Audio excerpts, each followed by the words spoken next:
Okay. So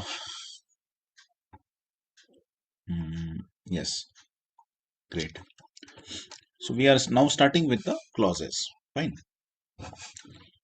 So the first clause what we are learning is limit clause. So we already have seen that if we wanted to restrict the count of the record that is being written from a SQL query, then we basically use limit clause. So along with the limit, you always required to give the integer value. The integer value means it could be a whole number, and we never give a decimal number. Here we never give a decimal number. I mean, the values those who have point like 2.3 something like this. So we basically never give a decimal number along with the limit. Rather, the limit always have a integer value, and this integer value will use to restrict the count of the result that a SQL query is going to return. So obviously, limit 1 means it's going to return only one record, 5 means it's going to return 5, 10 means it's going to return 10 records like this. Now if this one is a use case. If I wanted to write a program in such a way that we should fetch first of all case record, but rather we should fetch everything. We should only fetch 5 case record.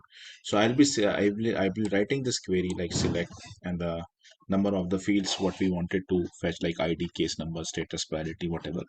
And at the end of this query, from your object, from the object is case. So at the end of this query, we will be writing that limit equals to 5. So limit clause is something that we already have taken. So I'm actually moving forward, and you have these few of the examples that you guys can have a practice on this. uh, all of them are solved examples, so this is not going to serve you any difficulty. Moreover, with the help of query editor, the writing the query is not a difficult task for us anymore, because I already have told you there is no need to there is no need to type it, and no need to find out the names of the fields and everything. With the help of query editor, it's very simple. You could find out the query and everything, right? Now let's understand about the second clause, and that is all rows. Second clause is all rows. So what basically all rows will do, it actually fetch even those records that are deleted, but they are into the recycle bin. What does it means? Okay, so let's go to the account object. For example, I go to the account object and I click on all accounts. So how many account records we have? We have 36 accounts. We have 36 account records over here. Now see, if I fire a query, let me go to the uh, developer console, and then so yesterday we created a class. The name of the class was database helper, I think. Yes. Okay, so this was the class, and see, here in this class I created a method get all account records. Okay, get all account records. Now within this method, what we have done, I created a query: select ID, name, phone, fax, website, rating, ownership, annual revenue, industry, and then active status, type, whatever, from the account. Okay, so whenever this query will going to be fired, it will going to fetch all records from the account object.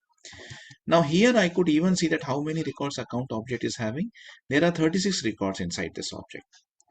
So whenever this query will be fired, it will going to return 36 account record, and that we are collecting and storing it inside one of the collection of type account, of course, LST account. And then later on we are printing this record. Okay, now let me do one thing.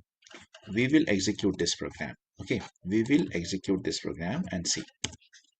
So I'm calling this method. What is the name of method? Get all account record. I'm calling this method. So database helper dot. Okay, database helper dot.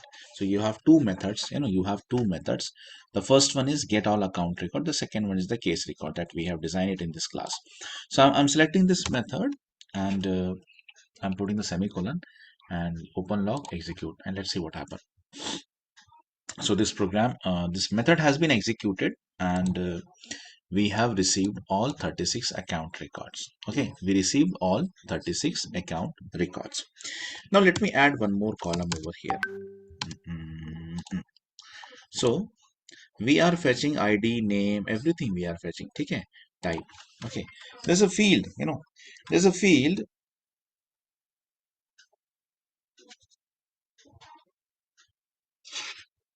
One second, one second.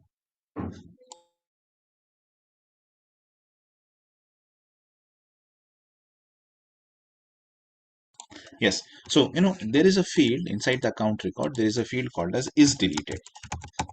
Is deleted. So I'm also fetching this. I'm also fetching this. What is the value of is deleted? Okay, let me once again save this program. I'm closing this and let's execute this value once again. Okay, let's execute the program once again. So once again, I'll be executing this. Okay, now debug. So here, see the value of is deleted. Is deleted. Okay, I haven't printed. Sorry, yaar.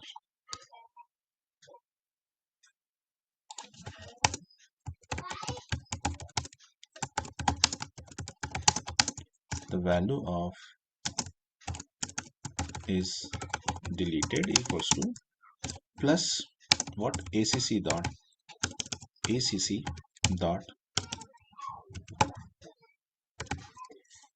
deleted. Okay, this is what I'm printing. Let me save this program and let's execute the program once again. So I'm executing this. Let's see what is the output. So I'm selecting the debug only.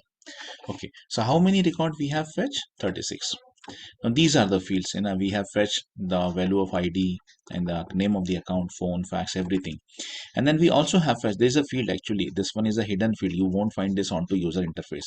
अगर मैं यहाँ दिखाना चाहूँ आपको तो नहीं दिखा सकता. ठीक है, यहाँ पे आपको नहीं दिखेगा. For example, let's go to the setup menu. Let's go to the setup menu and I wanted to see the fields of the account object. So customize को expand किया and then go to the account. Go to the account and click on the fields. ठीक है, click on the fields. So here these all are the standard fields. तो अगर आप आई की list में आते हो, you see the name of industry. ठीक है, ABCDEFGHIJKLMNOPQRST आई है ना. आई की लिस्ट में सिर्फ इंडस्ट्री इज डिलीटेड नजर आ रहा है क्या? नहीं आ रहा. So basically this one is a hidden field. This one is a hidden field but yet this field is there. तो अगर आपको सारी फील्ड्स देखना है ना, तो सही तरीका होता है कि just go to this developer console. Developer console पे आपको ना सारी फील्ड्स नजर आती हैं. तो ना here if you see the fields of account, अगर आप यहाँ देखोगे तो यहाँ पे आपको देखो ID is deleted, master record ID, this is also hidden over there. ठीक है, तो बेसिकली कैसा है, बिलिंग जियो कोड एक्यूरेसी, ये सब वहां नहीं नजर आएगा आपको, यहाँ पे नजर आता है shipping code geo code accuracy. तो these are some of the hidden fields that are not present over here. If you try to find it over here तो आपको नहीं मिलेगा. यहाँ पे आपको बिलिंग एड्रेस मिल रहा है ना, बाकी चीजें मिलते हैं, शिपिंग एड्रेस मिलता होगा, but you won't find that Jio code accuracy field यहाँ पर नहीं मिलेगा. इस डिलीटेड फील्ड यहाँ पे नहीं मिलेगा आपको. तो ये बेसिकली क्या है कि these are some of the hidden fields and that are not available on to user interface. Now, if you exactly wanted to see if the account object have how many fields, if you exactly wanted to check it out, so rather you should, instead of using this, rather using this user interface, हमको कहाँ जाना चाहिए? हमको developer console से check करना चाहिए. Because here every field has been listed out, whether those are hidden, not hidden, whatever. तो account ही नहीं, हर ऑब्जेक्ट में एक फील्ड होती है इस डिलीटेड नाम की. ठीक है, हर ऑब्जेक्ट में एक फील्ड होती है इस डिलीटेड नाम की. This is not just with account. Let me show you some more. Even with your you created like position है ना, पोजीशन आपने बनाया है. तो if I open the fields of the position, there also there is a field called as is deleted. तो this field is everywhere है ना. First of all आपको याद होगा मैंने बताया था कि whenever we create an object, like we created hiring manager, we created position candidate है ना. So whenever we create an object, the object is not blank. The objects are always created with few of the default fields, जिसको हम standard field बोलते हैं. तो उसमें हमने आपको बताया था ID, name, created by, last modified by. तो ये सब जितनी फील्ड्स क्रिएट होती है ना, उसी में एक फील्ड होती है आपकी इज डिलीटेड. तो इज डिलीटेड फील्ड सारी सारी ऑब्जेक्ट्स में होती है. अब ये फील्ड का सिग्निफिकेंस क्या है? इस फील्ड का सिग्निफिकेंस बेसिकली यहां से समझेगा आपको. तो इसकी वैल्यू फॉल्स होती है, इसकी वैल्यू फॉल्स होती है अगर रिकॉर्ड डिलीटेड नहीं है. इसकी वैल्यू फॉल्स होती है अगर रिकॉर्ड डिलीटेड नहीं है, ठीक है। और इसकी वैल्यू ट्रू होती है अगर रिकॉर्ड डिलीट हो जाता है तो। अब हम सोच रहे हैं कि डिलीट हो जाता है मतलब क्या, देखो if I go to account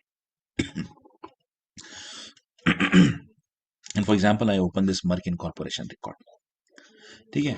now I delete this record, Merck incorporation record को मैं डिलीट कर देता हूँ, ठीक है। नाउ दिस मर्क, अभी अगर मैं ऑल अकाउंट देखूं तो पहले 36 था, अब 35 हो चुका है। That means we deleted one record. तो अब ये जो रिकॉर्ड आपने डिलीट किया वो यहाँ तो नजर नहीं आएगा आपको, there is no Merck incorporation. आप यहाँ जाके देखो तो आपको मर्क इनकॉर्पोरेशन कहीं नजर नहीं आना है ना, बराबर है। लेकिन ये जो रिकॉर्ड आपने डिलीट किया है वो कहाँ पे रहता है, that is present in to recycle bin. Recycle bin में कितने दिन तक रहता है, for the next 15 days। For the next 15 days this data will be available to recycle bin. उसके बाद ये हार्ड डिलीट हो जाता है। आफ्टर 15 days अगर आपने इसको रिस्टोर नहीं किया है ना, after 15 days if you won't restore it, तब जाके ये हार्ड डिलीट होता है।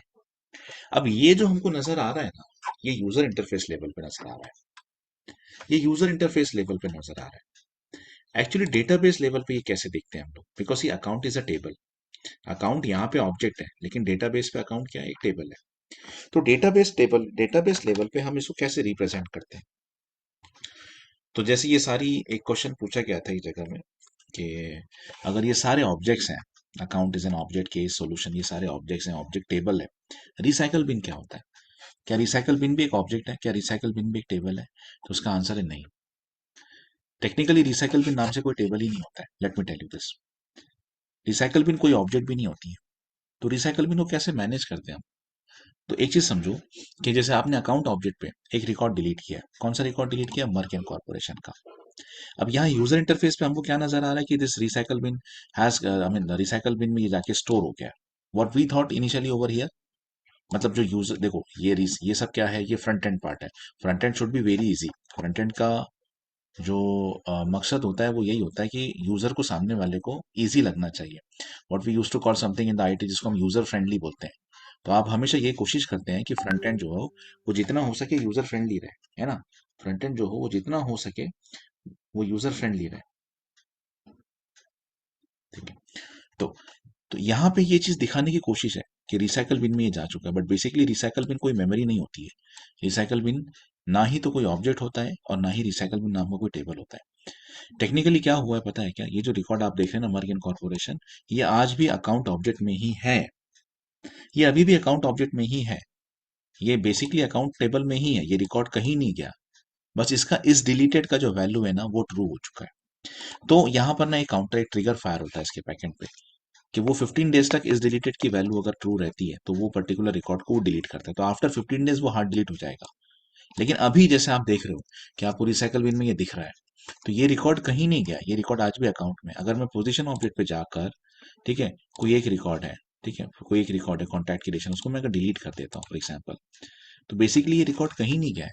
ये रिकॉर्ड आज भी पोजीशन ऑब्जेक्ट में ही है। लेकिन उस पर्टिकुलर रिकॉर्ड का, यानी कॉन्टैक्ट क्रिएशन, इस पर्टिकुलर रिकॉर्ड के लिए इस डिलीटेड की वैल्यू जो है वो ट्रू हो चुकी है, ठीक है। अब ये कैसे देखते हैं, तो उसके लिए एक हमारे पास होता है ऑल रोज क्लॉज।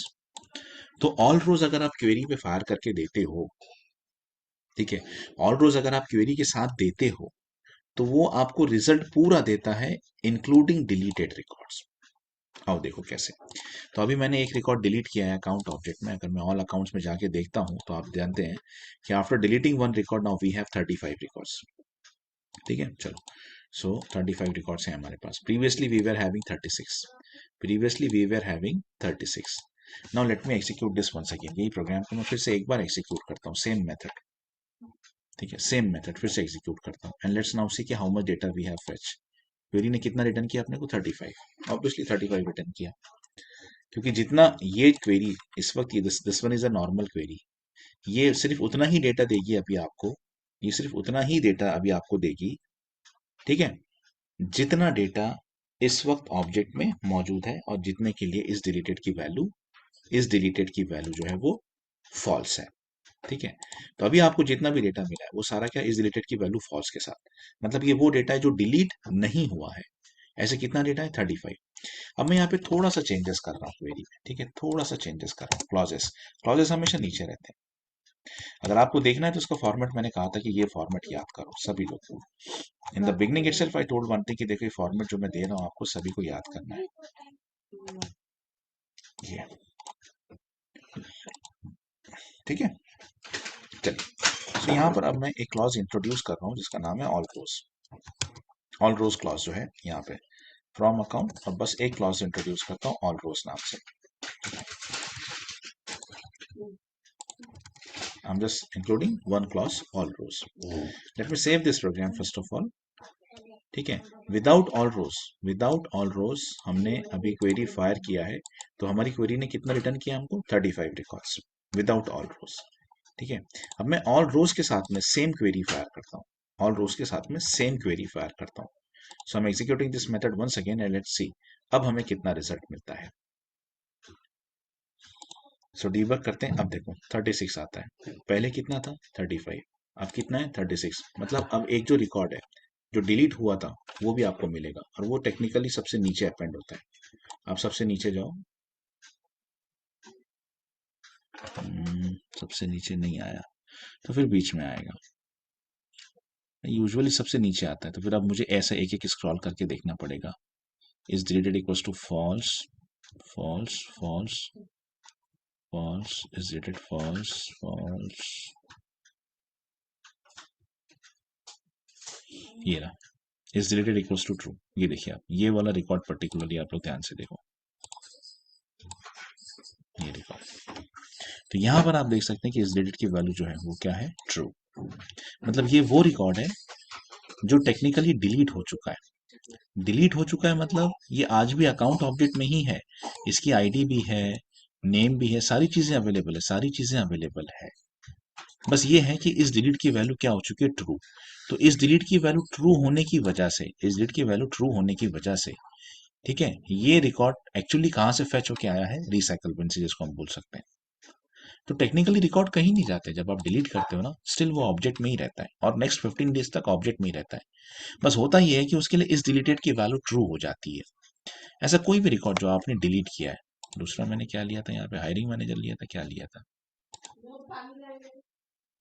केस लिया था, केस के अलावा कुछ नहीं, इतना ही लिया था। एनीवेज, तो जब भी आप डिलीट करते हो ना किसी रिकॉर्ड को, तो वो कहीं नहीं जाता है, वो रहता ऑब्जेक्ट में ही है। बस उसके इस डिलीटेड की वैल्यू क्या हो जाती है, ट्रू हो जाती है। ठीक है। तो नेक्स्ट 15 डेज तक अगर आप इसको वापस नहीं लाओगे तो फिर ये डिलीट, ये जो रिकॉर्ड है वो अपने आप ही क्या होता है कि ये अपने आप ही मतलब हार्ड डिलीट हो जाता है ऐसा। ठीक है। तो चलो उसको रीस्टोर कर लेते हैं। So let's go to the recycle bin. Merck का जो रिकॉर्ड है उसको सिलेक्ट करके अनडिलीट कर देता हूं मैं। ठीक है। तो ये है बेसिकली ऑल रोज। तो ऑल रोज क्या प्रोवाइड करता है आपको, जो डिलीटेड डेटा है वो भी आपको लाके देता है ऑल रोज। रिसाइकल बिन का भी डेटा फेच करता है। इसके बाद में है ऑर्डर बाय। ऑर्डर बाय जो है वो आपके रिकॉर्ड्स को असेंडिंग या डिसेंडिंग में सर्च करने के लिए होता है। ऑर्डर बाय जो होता है वो आपके रिकॉर्ड को असेंडिंग या डिसेंडिंग में सॉर्ट करने के लिए यूज होता है। असेंडिंग के लिए जो कीवर्ड है वो ASC है, डिसेंडिंग के लिए DESC है। ठीक है। चलिए इसको भी अप्लाई करते हैं। अभी देखिए यहाँ पे जैसे मुझे रिकॉर्ड दिख रहा है, बाय द वे यहाँ जो रिकॉर्ड्स मुझे दिख रहे हैं, अगर मैं पहला देखता हूँ तो पहले रिकॉर्ड का नाम ही Z है, उसके बाद में नेम ऑफ द रिकॉर्ड है R। तो ये कैसे सीरियलाइज नहीं है, ये जो है सीरियलाइज नहीं है। तो अब मैं क्या करता हूँ, थोड़े बहुत क्वेरी पे जो है ना चेंजेस करता हूँ, और ऑल रोज हटाता हूँ दूसरा यहाँ पे। तो यहाँ पर मैं ऑर्डर बाय जो क्लॉज है हमारा, ऑर्डर बाय क्लॉज यूज करता हूँ। ठीक है। Order by clause, order by, order by what, order by सबसे पहले तो आप लेंगे कॉलम, किसके हिसाब से करना है, नेम के हिसाब से, आईडी के हिसाब से, ठीक है, इंडस्ट्री के हिसाब से। आपको जो सॉर्टिंग करनी है बेसिकली वो बेस्ड ऑन विच कॉलम, और फिर असेंडिंग में करना है या डिसेंडिंग। तो I am sorting it with the name, name से करता हूँ, एंड से असेंडिंग में करता हूँ। यहाँ डिसेंडिंग लिखा है, मैं चेंजेस करूंगा यहाँ पे। So order by name, name ASC। ठीक है, ASC। सो ASC बेसिकली क्या है हमारा, असेंडिंग, असेंडिंग। ठीक है। यहाँ एक और चीज बतानी है मुझको आपको, यहाँ पर एक चीज और बतानी, इवन सी अगर मैं ASC नहीं भी देता हूँ, बस ऑर्डर बाय नेम भी दे देता हूँ, अगर मैं ऑर्डर बाय नेम भी दे देता हूँ, ठीक है, तब भी आप ये बाय डिफॉल्ट जो है ना असेंडिंग में ही अरेंज होता है। तो आप चाहे ASC दो या ना दो, दोनों सूरतों में ये अपने आप ऑर्डर बाय सिर्फ आपने दे दिया, ऑर्डर बाय दे दिया तो असेंडिंग में ही होता है। ठीक है। Let's see that. तो इसको एग्जीक्यूट करते हैं एक बार, and let's see the output. तो आउटपुट जो है अब आपका ये आपका सॉर्ट हो जाएगा असेंडिंग ऑर्डर में। यहाँ सबसे पहले देखिए ABC आ गया, उसके बाद A के बाद B है तो A के बाद C आया, ऐसा ही है। फिर उसके बाद अकाउंट, फिर उसके बाद फिर से अकाउंट, है ना, फिर AE आया, फिर A के बाद फिर बर्लिंगटन, अब B आया। तो ये कैसा आपका रिजल्ट जो है वो सॉर्टेड हो गया। पहले आपका रिजल्ट रैंडम था, पहले आपको जो रिजल्ट था वो पूरा रैंडम था, ठीक है। अब लेकिन ये जो है ये सॉर्टिंग हो गई है। तो भले ही आपने यहाँ पे ASC मेंशन नहीं किया, ठीक है, आप ASC दो या नहीं दो, दोनों में आपको, दोनों सूरतों में आपको रिजल्ट एक ही मिलने वाला है। बाय डिफॉल्ट जो है हमेशा असेंडिंग में ही सॉर्ट होता है, ठीक है। बाय डिफॉल्ट जो है ये हमेशा असेंडिंग में ही सॉर्ट होता है। तो अगर मैं ASC देता हूँ तब भी मेरे को यही रिजल्ट मिलेगा, और ASC नहीं देता हूँ तब भी मेरे को यही रिजल्ट मिलेगा, ठीक है, तब भी यही रिजल्ट मिलेगा। लेकिन अगर प्रिसाइसली आपको डिसेंडिंग में करना है, ठीक है, आपको अगर डिसेंडिंग में करना है तब आपको DESC लिखना चाहिए, तब आपको डिसेंडिंग लिखना ही पड़ेगा, ठीक है। तो अब इसको एग्जीक्यूट करके देख लो एक बार। तो यहाँ पर अब जो रिजल्ट आपको मिलेगा वो डिसेंडिंग में सॉर्टेड फॉर्म में मिलेगा। तो पहला है ZX, उसके बाद में यूनिवर्सिटी ऑफ एरिजोना, है ना। तो अभी आपका डिसेंडिंग में सॉर्ट आउट हो चुका है। तो ये है आपका ऑर्डर बाय क्लॉज, ठीक है। हर एक के साथ कुछ ना कुछ एग्जाम्पल जरूर है यहाँ पे आपकी प्रैक्टिस के लिए। The next is like for update, ठीक है, फॉर अपडेट। अब फॉर अपडेट बेसिकली किस लिए होता है, इसको थियोरेटिकल कंसेप्ट है, इसको समझो। देखिए फॉर अपडेट का कंसेप्ट ये होता है, देखो see we are dealing with the cloud based technology, ये तो एक चीज समझते हो आप। दूसरा, आप डेवलपमेंट में आ चुके हो तो आप एक चीज और ये भी जानते हो कि एक ऑर्गेनाइजेशन, जैसे this one is an organisation, ये एक ऑर्गेनाइजेशन है, तो एक ऑर्गेनाइजेशन में अलग अलग यूजर्स भी होते हैं। इवन आपने ये भी सीख लिया कि किस तरह से यूजर्स क्रिएट किए जाते हैं, है ना। That is also you have been, आपने ये देखा हुआ है कि यूजर्स कैसे क्रिएट होते हैं। अच्छा, मैंने इसको डीएक्टिवेट कर रखा है फॉर एग्जाम्पल, चलिए अभी इसको मैं वापस एक्टिवेट कर देता हूँ, क्योंकि मैंने लाइसेंस यूज नहीं किया था इसलिए वो एक्टिवेट हो जाएगा। तो अभी जैसे मान के चलिए कि एक यूजर आप हैं, ठीक है, एक यूजर आप हैं, SFDC ट्रेनिंग बैच 201, ये डिफॉल्ट यूजर, एक सिस्टम एडमिनिस्ट्रेटर आप हैं, और आपके पास में भी सेल्सफोर्स लाइसेंस है। And then you created one more user, आपने एक यूजर क्रिएट किया डेवलपमेंट यूजर नाम से, आपने उसे भी आपने जो लाइसेंस दे रखा है वो भी सेल्सफोर्स लाइसेंस दे रखा है ना। If you wanted to check it out, तो चलो हम एक बार इसका लाइसेंस देखते हैं, स्काईलाइन स्टैंडर्ड यूजर, और हम देखते हैं कि सिस्टम एडमिनिस्ट्रेटर, इन दोनों के पास में लाइसेंस कौन से है। तो अगर आप देखें कि सिस्टम एडमिनिस्ट्रेटर जो आपकी प्रोफाइल है उस पर भी सेल्सफोर्स लाइसेंस अवेलेबल है। साथ ही साथ जो यूजर आपने क्रिएट किया डेवलपमेंट, जिसको स्टैंडर्ड यूजर आपने बनाया, उसको भी सेल्सफोर्स लाइसेंस। सो मेरा कहने का ये मतलब है यहाँ पे कि हम ये जानते हैं कि एक ऑर्गेनाइजेशन को एक्सेस करने के लिए मल्टीपल यूजर्स होते हैं। अब एग्जाम्पल के तौर पे एक यूजर आप हो, एक यूजर है डेवलपमेंट यूजर, ठीक है। आपके पास भी सेल्सफोर्स लाइसेंस है भाई, इसके पास भी सेल्सफोर्स लाइसेंस है। तो जिसके पास सेल्सफोर्स लाइसेंस होता है वो यूजर सारी चीजें एक्सेस कर सकता है, ये तो हमने देखा है। तो वो यूजर सारे स्टैंडर्ड ऑब्जेक्ट, सारे कस्टम ऑब्जेक्ट एक्सेस कर सकता है। और जिसके पास प्लेटफॉर्म यूजर हो, प्लेटफॉर्म लाइसेंस होता है, जैसे बाकी जो यूजर्स हैं हमारे, कस्टमर, मैनेजर, टेस्टिंग, तो ये लोग सिर्फ 5 ऑब्जेक्ट एक्सेस कर सकते हैं, account, contact, document, task and event, है ना। बाकी एक्सेस नहीं कर सकते। तो चलिए वो अभी डिस्कशन का टॉपिक नहीं है, डिस्कशन का टॉपिक फिलहाल कुछ और चल रहा है। डिस्कशन इस बारे में चल रहा है कि मान के चलिए ये 2 यूजर्स हैं, और ये दोनों के पास में सेल्सफोर्स लाइसेंस है, एक तो डेवलपमेंट यूजर और दूसरा है हम खुद ट्रेनिंग बैच यूजर, ठीक है, बैच 201। तो भाई अब दोनों यूजर हैं, फिलहाल मैं एक कोडिंग कर रहा हूँ, ठीक है, एक कोडिंग फिलहाल मैं कर रहा हूँ, है ना, मैं कुछ कोड कर रहा हूँ, and I am writing a query, मैं एक क्वेरी लिख रहा हूँ जिसमें मैं अकाउंट ऑब्जेक्ट को एक्सेस कर रहा हूँ, अकाउंट को एक्सेस कर रहा हूँ। एक ये एक क्वेरी है जो मैंने एक प्रोग्राम बनाया है, और मैं इसमें अकाउंट रिकॉर्ड को एक्सेस कर रहा हूँ इस मोमेंट पे। तो जब मैं एक क्वेरी फायर करता हूँ, ठीक है, जब मैं एक क्वेरी फायर करता हूँ यहाँ से, जब मैं क्वेरी फायर करता हूँ तो ये रिक्वेस्ट जाती है सर्वर को, सर्वर उसे कंपाइल करता है, और सर्वर कंपाइल कर रहा है और वापस दे रहा है रिजल्ट, जो फिर यहाँ पे डिस्प्ले कर रहा हूँ, मैं देख रहा हूँ।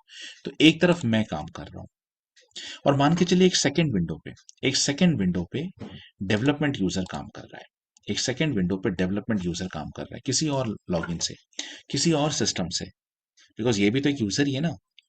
तो ये काम कर रहा है। फॉर एग्जाम्पल हमारी बैच में से हम नाम लेते हैं चेतन का, तो चेतन डेवलपमेंट यूजर है। चेतन इस वक्त अपने घर में बैठा हूँ, चेतन अपने घर में बैठा है, मैं मेरी लॉगिन से काम कर रहा हूँ, चेतन अपनी लॉगिन से काम कर रहा है। चेतन के पास में भी वही लाइसेंस है जो मेरे पास है, जितनी ऑब्जेक्ट मेरे मुझे एक्सेसिबल है, जितनी फंक्शनैलिटी मुझे एक्सेसिबल है, सेम फंक्शनैलिटी आप चेतन को भी एक्सेसिबल है। इस वक्त मैं एक प्रोग्राम लिख रहा हूँ, चेतन भी एक प्रोग्राम लिख रहा है। मैं प्रोग्राम लिख रहा हूँ अकाउंट ऑब्जेक्ट से रिट्रीव करने का, चेतन प्रोग्राम लिख रहा है अकाउंट ऑब्जेक्ट पे एक रिकॉर्ड को डिलीट करने का। ठीक है, और हम दोनों की क्वेरी एक साथ फायर होती है।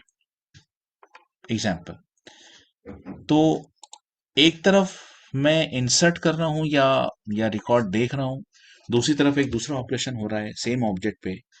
तो यहां पर बेसिकली क्या होता है कि एक साथ जब एक ही चीज पे दो रिक्वेस्ट आती है, तो अगर आप ये चाहते हो कि किसी एक की रिक्वेस्ट की वजह से दूसरे की रिक्वेस्ट डिस्कार्ड नहीं होनी चाहिए, बेसिकली होगा ये कि अगर आप यहाँ पे कुछ क्लॉज नहीं लगाओगे तो हम दोनों में से किसी एक का रैंडमली सर्वर डिस्कार्ड कर देगा और किसी एक की रिक्वेस्ट को आगे करेगा। किसकी करेगा नहीं पता, वो पूरा सर्वर पर डिपेंड करता है। तो इकट्ठे एक ही मोमेंट पे, अब ये मत सोचो कि इसके चांसेस कम है, हम यहाँ इस वक्त बैठ के सोच रहे हैं, लेकिन अगर लाइव ये सिस्टम कहीं ऐसी जगह यूज हो रहा है, कहीं ऐसी जगह यूज हो रहा है जैसे जैसे फाइनेंस सेक्टर है, जहाँ बैंकिंग सेक्टर है, जहाँ बहुत फ्रीक्वेंटली अपडेशन चालू है, बहुत फ्रीक्वेंटली डेटा अपडेट हो रहा है। जैसे आप शेयर मार्केट के लिए अगर कुछ चीज डिजाइन करें तो वहाँ बहुत फ्रीक्वेंटली चीजें अपडेट होती हैं। तो जिस मोमेंट पे, एग्जाम्पल के तौर पे, जिस मोमेंट पे आप ये क्वेरी फायर कर रहे हो and you don't want anybody else to update the record, at least जब तक ये क्वेरी एग्जीक्यूट नहीं होती है, मैं चाहता हूं कि जब तक मेरी क्वेरी एग्जीक्यूट ना हो तब तक कोई दूसरा बंदा तब तक कोई दूसरा बंदा अकाउंट ऑब्जेक्ट को एक्सेस ना कर पाए। अगर मैंने अकाउंट ऑब्जेक्ट पे क्वेरी फायर किया तो जब तक कंपाइलर इस क्वेरी को एग्जीक्यूट नहीं करता है तब तक मैं चाहता हूं कि कोई दूसरा अकाउंट ऑब्जेक्ट पे क्वेरी फायर ना करे। मतलब मैं रोकना चाहता हूं, मैं इसका लाइव एग्जांपल बताता हूं आपको, मैं रोकना चाहता हूं उसको कब तक, जब तक मेरा एग्जीक्यूशन कंप्लीट नहीं होता है। ठीक है, तब तक कोई दूसरा उस ऑब्जेक्ट को एक्सेस ना करे। तो इसके लिए मैं अपनी क्वेरी में, अगर मैं इतना क्रूशियल क्वेरी दे रहा हूं, अगर मैं ऐसी एकदम क्रूशियल ऑपरेशन परफॉर्म कर रहा हूं और मैं चाहता हूं कि जब तक मेरा क्वेरी फायर नहीं होता है, एग्जीक्यूट नहीं होता है, तब तक कोई दूसरा इस ऑब्जेक्ट को एक्सेस ना करे, तो मैं अपनी क्वेरी में क्लॉज जो है देता हूं फॉर अपडेट। तो अगर मैं फॉर अपडेट क्लॉज लिख देता हूं तो till the time my query won't execute it, the other person, the request of other person, the request of other user cannot be executed। तो जिसने फॉर अपडेट लिख दिया, सबसे पहले एक तो ये कि उसकी क्वेरी एग्जीक्यूट होगी। मोर ओवर जितनी देर तक उसकी क्वेरी एग्जीक्यूट हो रही है तब तक चेतन और बाकी लोग जितने भी यूजर्स थे उनको अकाउंट पे एक्सेस नहीं मिलेगा, उनको रुकना पड़ेगा। हाँ, फिर जैसे ही मेरा एग्जीक्यूशन खत्म हो गया, मुझे रिजल्ट मिल गया। ठीक है, जैसे ही मेरा एग्जीक्यूशन खत्म हो गया और मुझे रिजल्ट मिल गया, जैसे अभी मैंने एग्जीक्यूट में मारा है, अब देखो मैंने यहां से लेकर जब तक मुझे रिजल्ट नहीं आता वापस, ठीक है, जब तक यहां से लेके, देखो अभी सर्वर बिजी कर रहा है उसको, ठीक है, सर्वर बिजी कर रहा है, व्हाट इज हैपनिंग। तो यहां से लेके जब तक देखो अब ये रिजल्ट आ गया, जो जितना ड्यूरेशन लगा ना अभी बीच में, उतने ड्यूरेशन तक उतने ड्यूरेशन तक कोई दूसरा एक्सेस नहीं कर पाएगा। अब कर लेगा, बिकॉज मेरा काम खत्म हो चुका है, मुझे रिजल्ट मिल चुका है। लेकिन अब वो ड्यूरेशन देखा आपने, बीच वाला जो ड्यूरेशन था, उतनी देर तक वो मिली सेकेंड्स में रहता है, कोई ज्यादा नहीं रहता, वो मिली सेकेंड्स में रहता है। ठीक है, एक सेकंड का भी 10वां हिस्सा रहता है, कोई बहुत बड़ी चीज नहीं है ये, लेकिन हाँ समझना चाहिए। और फॉर अपडेट ये क्लॉज तुमको 100% इंटरव्यू में पूछेंगे, क्योंकि इससे प्रैक्टिस ही नहीं हो पाती है। और वैसे इसका डिस्क्रिप्शन थोड़ा आड़ा तिरछा है, तो लोग समझा ही नहीं पाते हैं इसको सही तरह से। ठीक है, अब इसका लाइव एग्जाम्पल देता हूँ मैं। तुम में से किसी ने आईआरसीटीसी पे टिकट बुक करी है क्या? मैं अनम्यूट करने की कमांड दे रहा हूँ तुमको। हाँ, आईआरसीटीसी में जाके रेलवे टिकट विकेट बुकिंग करी है क्या किसी ने? Yes sir. चलो 2-3 लोग हैं सर यहाँ पे, सर ऐसे 4-5 लोग हैं, 6-7 लोग हैं ठीक है। तो देखो यार, अपन जब पेमेंट गेटवे पे जाते हैं, पहले तो वो होता है आपको जर्नी डिसाइड करते हो ना कि कहाँ से कहाँ जाना है, फिर उसके बाद आप पैसेंजर्स की डिटेल एंट्री करते हो, है ना। उसके बाद में फिर सब कुछ हो जाता है, फिर अगर कोई बर्थ प्रेफरेंस वगैरह है नहीं है, जो भी है वो सब चीज़ें आप एंटर करते हो। और आजकल तो शायद एड्रेसेस भी डालने पड़ते हैं, तो वगैरह वगैरह। बहरहाल, जो भी चीज़ें हैं हम सब एंटर करने के बाद में फाइनली जब अपन पेमेंट गेटवे पे जाते हैं, अच्छा तुमने जब उसकी टाइम ऑफ, तुमको पता है ना एक स्टेटस आईआरसीटीसी पे कैसा है, अगर जैसे तत्काल पे हो या उस समय पे हो, और मान के चलो कि आपने देखा कि ये ट्रेन का इस वक्त अवेलेबिलिटी फॉर एग्जांपल आपको 200 दिखा रहा है, फिर क्या होता है, फिर मैं बताता हूँ, फिर जैसे ही आप अंदर जाते हो, आप फॉर्म भरते हो, सब कुछ करते हो, फिर जब फाइनली आप पेमेंट गेटवे पे आते हो ना, तब एक बार वहां भी अवेलेबिलिटी बताता है आपको कि आपने देखा था तब 200 था बट अभी 50 आ चुका है।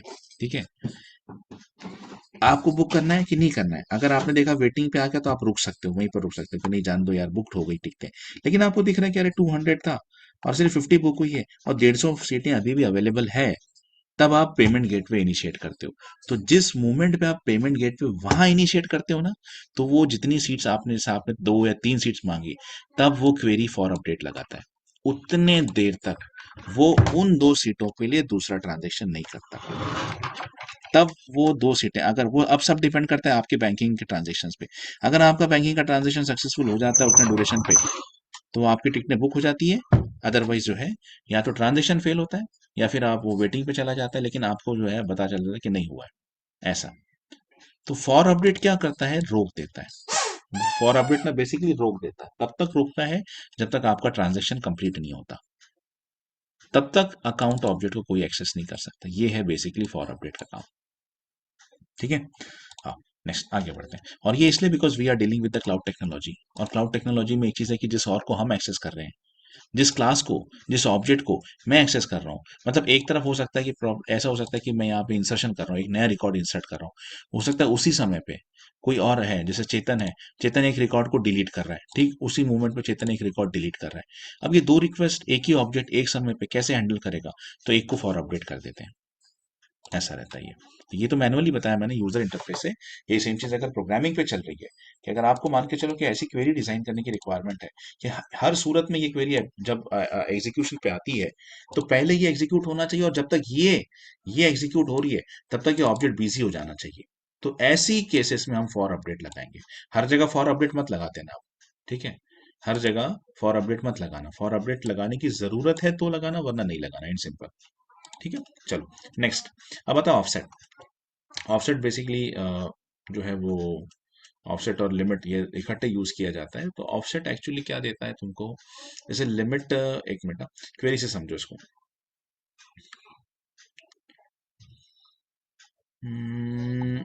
जैसे मान के चलो कि मैंने एक क्वेरी फायर किया, ठीक है, मैंने एक क्वेरी फायर किया, ठीक है, मैंने एक क्वेरी फायर किया, जैसे यहाँ पे मुझे 35 36 जो भी रिकॉर्ड्स मिलेंगे, तो अगर मैं करता हूँ कि लिमिट 10, ठीक है, लिमिट 10, ओके, और असेंडिंग भी लगा देता हूँ इसमें।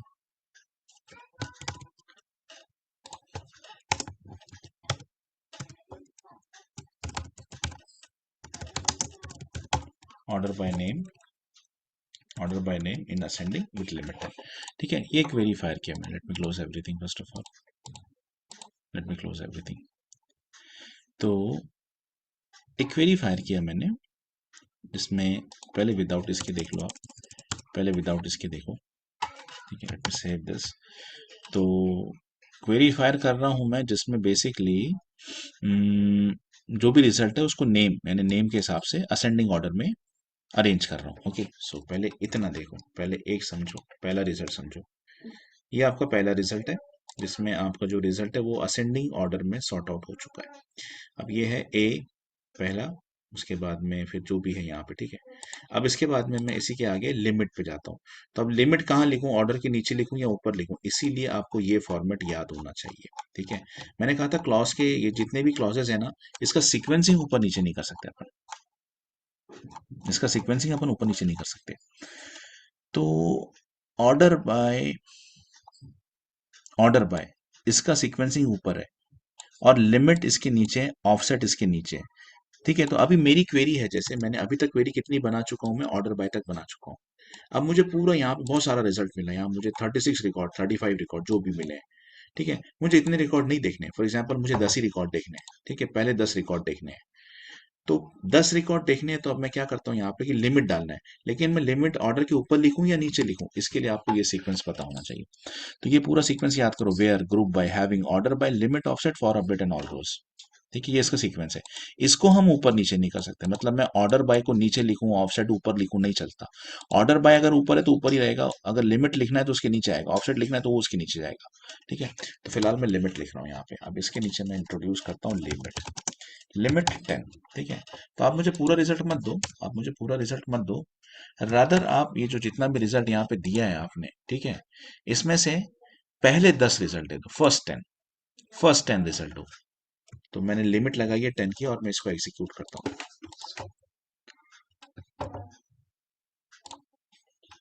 तो अब रिजल्ट कितना मिला मुझे, फर्स्ट 10। ठीक है, मतलब 10 रिजल्ट मिला। जैसे अभी पहला है आपका एबीसी नंबर 1, यहाँ भी पहला क्या है आपका एबीसी, उसके बाद में दूसरा, ठीक है, उसके बाद तीसरा, उसके बाद चौथा, पांचवा, छठवां, सातवां, आठवां, नौवां, 10वां, यहाँ तक। मतलब लास्ट क्या है आपका 10वां है डेटा लोडर रिकॉर्ड नंबर 5, ये आपका 10th रिकॉर्ड है। तो this is my first record. ये सेकंड रिकॉर्ड, जब पूरे 35 रिकॉर्ड दिख रहे थे तब की बात कर रहा हूँ। First record, second record, third, fourth, 5, 6, 7, 8, 9 और ये 10, डेटा लोडर रिकॉर्ड नंबर 5। ठीक है ये। लेकिन यहाँ पे एक चीज समझिए आप, यहाँ पे जैसे आपने ऑर्डर बाय नेम लगाया, तो ऑर्डर बाय नेम लगाया तो आपको शुरुआत से पूरे रिकॉर्ड दिख रहे हैं। फिर आपने लिमिट लगाया, लिमिट 10, मतलब इसने कहाँ से स्टार्टिंग किया, पहले रिकॉर्ड से, पहले 10 रिकॉर्ड, मतलब नंबर 1 से लेके नंबर 10 तक ये हमारा 10th रिकॉर्ड है। बट अगर मान के चलो हमारी रिक्वायरमेंट ये है, अगर हमारी रिक्वायरमेंट ये है कि हमें 10 से आगे मतलब 11th ऑनवर्ड देखना है, 10 ही रिकॉर्ड देखने हैं, 10 ही रिकॉर्ड देखने हैं, 10 ही रिकॉर्ड देखने हैं, लेकिन नंबर 1 से नहीं देखने हैं, मतलब 11th रिकॉर्ड, 12th, 13, 14, 15। तो वो कैसे करेंगे हम, तो यहां पर आता है फिर ऑफसेट। ऑफसेट मतलब गैप देना। ठीक है, यहां पर आता है ऑफसेट। ऑफसेट, तो ऑफसेट का जो पोजीशन है वो देखो आप हमेशा लिमिट के बाद में है। लिमिट के बाद ऑफसेट दे सकते हैं आप, ऑफसेट लिमिट के ऊपर नहीं दे सकते। ठीक है, तो अभी जैसे मैं क्या करता हूं,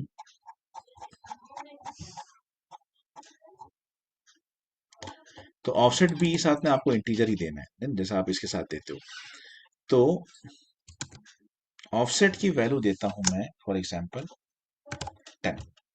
ठीक है, इसको सेव करता हूं, इसको सेव कर लेते हैं। अब इसको एग्जीक्यूट करके देखते हैं कि अब ये रिजल्ट कैसा दिखने वाला है आपको। दीपक, ठीक है, अब यहाँ जो ये पहला रिकॉर्ड है, ठीक है, रिकॉर्ड 10 ही है। रिकॉर्ड आया डेटा लोडर 6 से, यहाँ से शुरुआत कहाँ से, डेटा लोडर 6 से। यहाँ पे शुरुआत कहाँ से हुई है बाय द वे, यहाँ से पहले रिकॉर्ड से शुरुआत हुई है। पहला रिकॉर्ड एबीसी एंटाइटलमेंट, पहले फर्स्ट से लेके 10th तक। आपने देखा ये है हमारा 10वां record, 10th record. 11th record कौन सा है हमारा, डेटा लोडर 6, यहां से शुरू हुआ है। तो अब आपको जो मिला है वो डेटा लोडर 6, ये पहला रिकॉर्ड है। ठीक है, मतलब 11th, 12th, 13, 14, 15, 16, 17, 18, 19, 20। लास्ट है parent test record account number 1, यहाँ से। तो ये होता है बेसिकली ऑफसेट, ये होता है आपका ऑफसेट। ठीक है, अगर ये यहाँ से नहीं समझा है तो चलो एक और जगह है मेरे को समझाने को। ठीक है, ऑल अकाउंट्स पे जाता हूँ। ठीक है, इसको, ये पेजिनेशन है, इसको मैं कम करता हूँ। ठीक है, अब ये पेजिनेशन के कंट्रोल को ध्यान से देखो आप, पेजिनेशन के कंट्रोल को सभी लोग ध्यान से देखो। ठीक है, ये यहाँ से तो 100% समझ जाएगा। यहाँ क्या क्या दिख रहा है आपको, फर्स्ट है 1/10, मतलब यहाँ इस पेज पे जितने रिकॉर्ड दिख रहे हैं ना, 1 से लेके 10 तक दिख रहे हैं। कितने में से, 35 में से।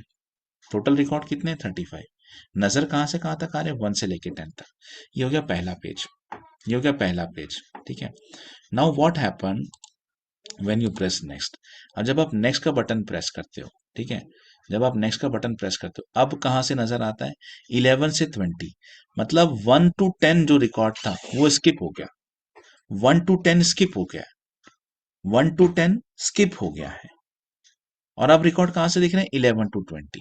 वही तो मैं भी दिखा रहा हूं आपको, डेटा लोडर 6, डेटा लोडर 6 यहां पर आप देख रहे हैं। तो आपका स्टार्टिंग रिकॉर्ड क्या है, डेटा लोडर 6 से लेकर लास्ट रिकॉर्ड कितना, parent test account record number 1, parent test account record number, वही चीज। बस यहाँ पे आप कैसे है ना, यहाँ पर जो आप देख रहे हो वो यूजर इंटरफेस पे, और वो आप नेक्स्ट का बटन प्रेस कर रहे हो इसलिए दिख रहा है, तो आपको आसान लग रहा है। वही सेम चीज, वो पहले 10 रिकॉर्ड स्किप करवाना, मतलब देखो एक चीज समझो, ये यूजर इंटरफेस जो बना है ना, इसके पीछे भी कोडिंग रन कर रही है, और ये वही कोडिंग है जो आप देख रहे हो। मतलब व्हाट हैपन, जब आप यहाँ पे, जैसे आप पहले पेज पर थे, for example you were on to the first page, ठीक है, ये पेजिनेशन के लिए यूज होता है ये सारा। लिमिट और ऑफसेट, लिमिट और ऑफसेट का ये जो कॉम्बिनेशन है ना, लिमिट और ऑफसेट का ये जो कॉम्बिनेशन है, ये बेसिकली पेजिनेशन के लिए यूज होता है। तो हमको आगे चल के विजुअल फोर्स पेज पे जहां कहीं भी पेजिनेशन बनाना है, वहां पे हम ये यूज करेंगे। तो जैसे यहाँ पर आपको फर्स्ट 10 रिकॉर्ड दिख रहे थे, बट आपकी नेसेसिटी कुछ और है कि आपने एक बटन बनाया नेक्स्ट नाम का, और आप चाहते हो कि जैसे ही ये बटन प्रेस हो, ठीक है, जैसे ही ये बटन प्रेस हो तो 10 रिकॉर्ड स्किप हो जाए। तो 10 रिकॉर्ड स्किप कैसे करोगे? तो उसके लिए आता है ऑफसेट। 10 रिकॉर्ड कैसे स्किप करोगे? ऑफसेट। तो अब आपको रिकॉर्ड कहाँ से नजर आ रहे हैं? 11, 11, 12 से लेके 20 तक। तो वो 10 रिकॉर्ड स्किप करना यहाँ सिंपल है, यहाँ बटन है सारे, इसलिए सिंपल है। मैं बोलता हूँ ना बार बार कि जब तक अपन यहाँ पर हो ना, लाइफ बहुत आसान होती है। क्या ये अपना एडमिन पे, नॉन कोडिंग पे वही सेम चीज इंप्लीमेंट करते हैं हम कोडिंग पे, होता सब कुछ वही है लेकिन रिलेट ही नहीं कर पाते। तो ये पेजिनेशन के कंट्रोल है जो आप बेसिकली यहाँ देख रहे हो। तो लिमिट और ऑफसेट, इसका जो काम है ना बेसिकली वो यही है। लिमिट और ऑफसेट का जो काम है वो यही है। लिमिट क्या है? रोकता है कि कितने रिकॉर्ड्स दिखाने हैं आपको, कितने रिकॉर्ड्स दिखाने हैं, 10 रिकॉर्ड, 20 रिकॉर्ड। और ऑफसेट स्किप करवाता है। जैसे आपने दी 10 की वैल्यू, मैंने यहाँ पर जो प्रोग्राम में दी, मैंने कितनी वैल्यू दी इसकी? 10। तो इसने जो ऑफसेट यानी इसने स्किप कर दिया, पहले 10 रिकॉर्ड स्किप कर दिया और नंबर 11 से शुरू कर दिया। नंबर 11 से कितने रिकॉर्ड देखने? 10। ठीक है, अगर मैं 20 करूंगा तो नंबर 11 से 20 तक जो भी रिकॉर्ड है, 20 रिकॉर्ड, वो दिखेंगे आपको। ये बेसिकली, तो ये दोनों जो है ना, ये मेजरली पेजिनेशन के कंट्रोल में यूज करेंगे आगे चल के अपन। अभी तो तुम सिर्फ समझ रहे हो उसको, अभी तो कैसा है कि तुम एग्जीक्यूशन देखते हुए चल रहे हो, बट एक्चुअली ना ये सब हम पेजिनेशन के कंट्रोल बनाएंगे तब यूज करेंगे। ठीक है, चलो। नेक्स्ट क्लॉज है वेयर क्लॉज। वेयर सबसे ज्यादा यूज होने वाला है, सबसे ज्यादा यूज होने वाला है। ठीक है, वेयर क्लॉज जो है वो सबसे ज्यादा यूज होने वाला है। अब फॉर एग्जाम्पल मुझे ये हायरिंग मैनेजर का आप सॉल्व करो, मैं अपने हिसाब से यहाँ बताता हूँ। फॉर एग्जाम्पल अभी जैसे यहाँ पर तुमने बनाया वेयर हॉट रेटिंग कस्टमर्स, अगर तुम ये सिलेक्ट करते हो, ठीक है, ये सिलेक्ट करते हो, जैसे पहले था ऑल अकाउंट्स। ठीक है, इसमें सारे अकाउंट्स नजर आएंगे तुमको, सारे सारे 35 अकाउंट। अगर तुम सिलेक्ट करते हो ऑल एक्टिव अकाउंट्स, तो यहाँ पे सिर्फ वही अकाउंट नजर आएंगे जिसका एक्टिव स्टेटस क्या है? यस। अगर तुम सिलेक्ट करते हो हॉट रेटिंग, अब ये किसने क्रिएट किया? तुमने, हमने क्रिएट किया है, तो हमको सिर्फ वही नजर आते हैं जो हॉट रेटिंग है। तो ये जो फिल्टर हमने बनाया ना यहाँ पे, ये एनहांस लिस्ट व्यू में जो ये फिल्टर्स बनाए, अब उसकी कोडिंग देखो। ठीक है, तो कैसे फिल्टर आउट करते हैं हम किसी चीज को? Based on some of the columns, some of the fields, कि सारे हॉट रेटिंग कस्टमर देखो, वो देखो जिसका एक्टिव स्टेटस येड है, वो देखो जिसकी इंडस्ट्री इक्वल्स टू बैंकिंग है। वो कैसे करते हैं? तो वो अब देखो आप यहाँ पे कोडिंग पे। ठीक है, ये सब हटाता हूँ, ऑर्डर बाय नेम वगैरह। ठीक है, वेयर, ठीक है, जैसे first industry equals to, because ये स्ट्रिंग है इसलिए बैंकिंग, और ये वैल्यू सेम होनी चाहिए बिल्कुल ऐसा। Where industry equals to banking, मतलब आप मुझे अकाउंट के रिकॉर्ड दीजिए, सारे रिकॉर्ड मत दीजिए। ठीक है, 1 सेकेंड गाइस, 1 सेकेंड। हाँ, तो इंडस्ट्री इक्वल्स टू बैंकिंग, मतलब मुझे सारे अकाउंट रिकॉर्ड नहीं देखने, rather I wanted to insert one of the filter. तो अब यहाँ पर क्या कर रहा हूँ मैं? फिल्टर इंसर्ट कर रहा हूँ। सारे रिकॉर्ड्स मत दिखाओ आप मुझे, आप केवल वही रिकॉर्ड दिखाओ मैं जिसकी इंडस्ट्री की वैल्यू क्या है? बैंकिंग। हाँ, तो इसे मैंने सेव कर लिया है। ठीक है, सेव कर लिया, एग्जीक्यूट करते हैं। आई देखिए, तो डीबग पे चलते हैं, और अब आप देखो हमको केवल वही रिकॉर्ड नजर आएंगे। ऐसे 13 रिकॉर्ड है टोटल, तो ऐसे कितने रिकॉर्ड है? 13 रिकॉर्ड है। ये 13 रिकॉर्ड ऐसे हैं जिनकी इंडस्ट्री क्या है? Banking. Industry banking, industry banking से इंडस्ट्री बैंकिंग। ठीक है, ये हो गया फिल्टर। और कुछ चाहते हैं आप और लगाइए, इंडस्ट्री बैंकिंग। अगर एक और चाहते हैं इसमें तो एंड, ठीक है, ए एंड डी एंड, ऐसा दिया तब भी चलता, ऐसा दिया तब भी चलता। ठीक है, इंडस्ट्री इक्वल्स टू बैंकिंग। और कोई कंडीशन लगाना है? हाँ, एक और कंडीशन चाहिए मुझे। क्या? वही रिकॉर्ड देखना चाहता हूं मैं, एक तो ये कि जिसका इंडस्ट्री बैंकिंग हो, प्लस जिसका रेटिंग क्या हो? जिसका रेटिंग हॉट हो। ठीक है, ये ये मैं चाहता हूं। चलिए, एक और फिल्टर लगाया मैंने, सेव किया, सेव हो रहा है, एग्जीक्यूट करता हूं, एग्जीक्यूट करता हूं। अब जो रिकॉर्ड्स नजर आएंगे वो और फिल्टर होके आएंगे। उसमें दो चीजें हैं, पहला तो वो चेक करेगा कि भाई इंडस्ट्री किसकी बैंकिंग है, और जो इंडस्ट्री बैंकिंग है उसमें भी ऐसे रिकॉर्ड जिनकी रेटिंग क्या है, हॉट, ऐसे कितने रिकॉर्ड है, 7 रिकॉर्ड्स हैं। तो आप अगर मल्टीपल कंडीशंस देना चाहते हैं आप एंड यूज करिए, आपको सिंगल कंडीशन देना है तो एंड मत यूज करें, आप सिंगल कंडीशन दें। ठीक है, सिंगल कंडीशन दीजिए। तो अब आप देखो where rating equals to hot, ऐसे कितने रिकॉर्ड्स मिलते हैं, आओ देखो इसको एग्जीक्यूट करके देख लेते हैं। सिर्फ रेटिंग इक्वल्स टू हॉट, तो ऐसे कितने रिकॉर्ड्स मिलते हैं, डीबग। तो हमारे पास ऐसे 18 रिकॉर्ड्स हैं जिनकी जो रेटिंग है वो क्या है, हॉट। तो बेसिकली कैसा था, तुमने ये बनाया, इवन शुरुआती दौर में बनाया, मतलब जब हमने जस्ट शुरू किया था, शायद मुझे याद आ रहा है कि पहला कस्टमाइजेशन जो मैंने सिखाया था ना वो यही था। कोई नई चीज अगर हमने सीखी थी, बस टैब बार कस्टमाइज करना या साइड बार को वो ऐसा ये सब करना, ये तो छोटी मोटी सेटिंग्स थी। ये तो सेटिंग सीखी थी आपने, ये तो डिफॉल्ट फंक्शनैलिटी थी। कुछ नया जो बनाया था आपने वो पहली बार कुछ नया इंसर्ट किया था ना, तो ये किया था आपने, एनहांस लिस्ट व्यू में कैसे ऑप्शंस इंसर्ट करना।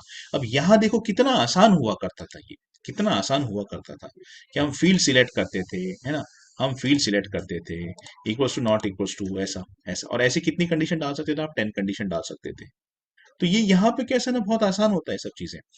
लेकिन अगर प्रोग्रामिंग में बाय द वे कभी इस चीज की जरूरत पड़ेगी तो क्या करेंगे, तो उसका ये तरीका। तो ये जो आपने लिखा था ना कि ऑल हॉट रेटिंग कस्टमर, इसके जैसे आप ये ऑप्शन सिलेक्ट करते हो तो उसके बैकएंड पे जो कोड चलता है ना, जो जो अभी क्वेरी फायर हुई जिसने ये रिजल्ट लाके दिया, ऑल एक्टिव कस्टमर, जैसे ही मैंने सिलेक्ट किया हॉट रेटिंग, तो ये जो बैकएंड पे जो क्वेरी फायर हुई जिसने ये रिजल्ट लाके दिया, वो क्वेरी कौन सी है, वो क्वेरी है आपकी ये वाली क्वेरी, सिलेक्ट आईडी इंडस्ट्री, ये जहां पे रेटिंग इक्वल्स टू हॉट, ये है वो क्वेरी। ठीक है, ऐसा। तो वेयर क्लॉज ना सबसे ज्यादा यूज करेंगे आप लोग। बाकी क्लॉजेस लिमिटेड, कभी कभार यूज होते हैं, कभी नहीं होते हैं। ज्यादातर जो क्लॉज यूज करेंगे ना वही, क्योंकि इससे इससे ही हमको फिल्टर करके रिकॉर्ड मिलता है। ठीक है, तो ये है वेयर क्लॉज। और कुछ बचा है क्या, देखने दो मुझे, बस हो गया। सो मंडे से मैं डायनामिक एसक्यूएल स्टार्ट कर रहा हूं। अब देखो तुम्हारे पास 3 दिन है यार, ये 3 दिन में बहुत सारे एग्जाम्पल्स हैं यहाँ पे। ठीक है, तुमको सारे पढ़ना, ये पूरा कवर करो, पूरा कवर करो, और प्लीज प्रैक्टिस करो। आप लोग जब तक प्रैक्टिस नहीं करोगे ना, डेवलपमेंट आपके कंट्रोल पे नहीं चाहता। ठीक है, आज मैंने पूरे क्लॉजेस खत्म कर दिए एक दिन में, तुमको 3 दिन दे रहा हूं मैं, आज से लेके आज का दिन भी ना वेस्ट मत जाने दो, आज रात से ही करना शुरू करो। आज से लेके संडे तक 3 दिन हैं टोटल तुम्हारे पास, ये पूरी प्रैक्टिस करो सारे क्लॉजेस की। ठीक है, सिर्फ एक फॉर अपडेट ऐसा क्लॉज है जिसपे शायद तुमको थ्योरी ही समझना है, और लिख के देते भी हो तो कुछ ऐसा रिजल्ट में कुछ रिफ्लेक्शन नहीं मिलता है, जिसको हम समझा नहीं सकते हैं, रिजल्ट के पॉइंट ऑफ व्यू से नहीं समझा सकते। बस थ्योरेटिकल कंसेप्ट है, वो समझना जरूरी है। बाकी सारे क्लॉजेस ऐसे हैं जिसको तुम प्रैक्टिस करोगे, जिसके ऊपर सॉल्व एग्जाम्पल्स है, अनसॉल्व एग्जाम्पल्स है, काफी सारी चीजें हैं। ठीक है, so please have a practice on this, unless and until you won't practice, ये ना ये आपके हाथ में नहीं आएगा। ठीक है, so from next lecture I will be starting dynamic SQL query. Dynamic SQL query खत्म करने के बाद में रिलेशनशिप क्वेरी, तो प्रोबेबली अगला हफ्ता भी यही चलेगा। मैंने कहा था काफी लंबा टॉपिक है, उसके बाद फिर मैं नेक्स्ट चीज पे जाता हूँ। ठीक है, चलो, so let me first of all